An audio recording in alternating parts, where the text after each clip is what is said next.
So ayun na nga, nag-aantay na lang kami ng oras kung kailan lalabas si Mami Benny Chichi. Kasi kanina tanghali, nag-chill na siya. Tapos, pinainom namin, sinubukan namin siya painumin kahit kaunting gatas, ayaw niya. Pero nitong gabi, binigyan namin siya ng dog food. Kumain naman siya, pero kaunting-kaunting nga lang. Wala na siyang gana asin. Tapos, pagkikita mo, tsaka mga kakamo, panay ng paninigas ng tiyan niya.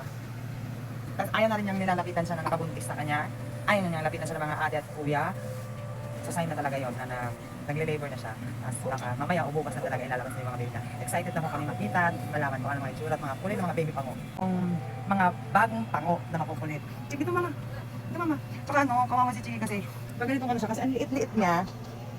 Yung sasayad na talaga yung tiyan niya sa sahig. Tapos, pag ganitong siguro masakit na yung tiyan niya, nagle-labor na siya. Kasi nakikita mo yung nahihirapan siya. Nahihirapan na siyang maglakad, gumalaw. Bigat na bigat na siya sa tiyan niya. Kaya sana safe delivery siya mamaya o bukas o sumunod na araw, di ba? Kung kailan niya balak ilabas yung mga babies niya. Nakaganyan lang siya lagi. Pag hinahawakan mo siya ng mga anak ko, ayaw niya, nagagalit siya. Ayaw niya lumapit. Ginigirian niya.